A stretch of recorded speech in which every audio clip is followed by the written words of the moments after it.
Bwana Yesu asifiwe. Kwa jina naitwa Mariam Joseph, mchungaji wa kanisa la Kilutheri Dayosisi ya Kati.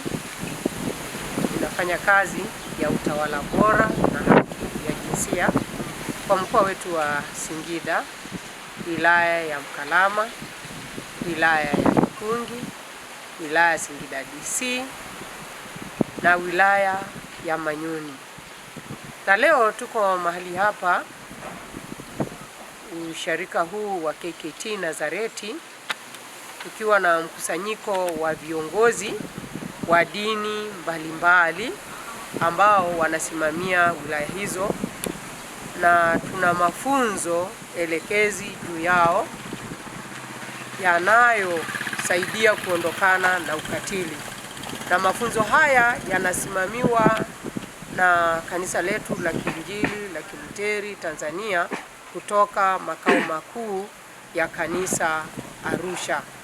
Na tuko na mratibu wa mradi wa utawala bora na haki za jinsia kutoka Arusha, Besetina Saikon, ambao anasimamia mradi huu kwa mikoa yetu 6 ambaye ni mkoa wa Arusha, mkoa wa Kilimanjaro, mkoa wa Manyara, mkoa wa Kigoma, Rukwa na Singida. Hivyo tuko hapa tukifundisha watu kuondokana na ukatili, watu kuona utu wa wenzao na kuthamini, watu kuishi maisha ya umoja, maisha ya kupatana. Neno la Mungu linasema katika Amosi mlango wa 3 mstari wa 3, watu wawili wanawezaje kutembea pamoja wasipopatana? Tunafundisha watu kuondokana na ukatili ili kila mmoja aishi kwa umoja, kwa upendo, kwa kupatana na kufanya vitu kwa pamoja, kuanzia kwenye jamii, kuanzia kwenye familia, kuanzia kwenye makanisa na hata misikiti. Watu wengi hawaoni jambo hili la kumthamini mwingine kuwa ni la muhimu. Ndiyo maana wengine wanawafanyia wengine ukatili. Mtu anaamua kumdhalilisha mwenzake kwa neno baya. Kabila fulani nilimsikia mtu mmoja akimwambia mwenzake, nitakuambia neno baya ambalo hautaweza hata kuweza kula chakula kwa wiki nzima. Maana yake yeye anadhamiria kabisa kumfanyia ukatili. Na sisi mafunzo yetu yanadhamiria kuwafanya watu waishi kwa amani, watu waishi kwa furaha, watu waishi kwa upendo. Hatuhitaji kuona ukimkatili mwenzako kijinsia, kwa kabila, kwa sura alionayo na hata kwa hali alionayo. Hata wengine walemavu wanafanyiwa ukatili.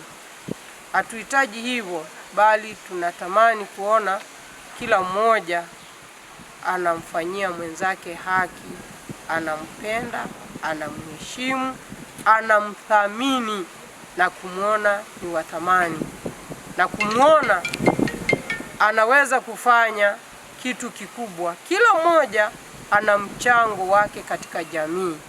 Hivyo kwa pamoja tuishi kwa umoja, tuondokane na ukatili. Labda unahisi hawa viongozi wa dini mbalimbali waliokusanyika hapa, baada ya kupata elimu hii itawafaa vipi? Itawafaa kwa sababu wao ni viongozi, na tunapowafundisha hapa, wapo mashehe, wako maimamu, wako pia wachungaji, wapo wazee wa mila, watarudi na kuwafundisha watu kuondokana na ukatili. Okay, na labda nini wito wako kwa jamii ya mkoa wa Singida na Tanzania kwa ujumla katika kuondokana na ukatili wa kijinsia na kuheshimu haki za wengine? Wito wangu, tukiishi kwa upendo utamthamini mwenzako. Tukiishi kwa umoja na kupatana, hatutaweza kumfanyia mwingine ukatili. Labda ni semina ama elimu hii inatarajiwa kudumu kwa muda gani na kuwafikia watu wangapi? Kwetu sisi elimu hii ni endelevu, ambayo wakifundisha watu hawa kutoka uongozi kutoka makao makuu ya kanisa letu la KKKT Arusha, wao wakisha kuondoka, sisi tunaendelea kwenye wilaya zetu, vijiji vyetu na kwenye jumuiya zetu tunakoabudia. Elimu hii inaendelea. Kwa hiyo tunatamani kila mmoja afikiwe na elimu hii.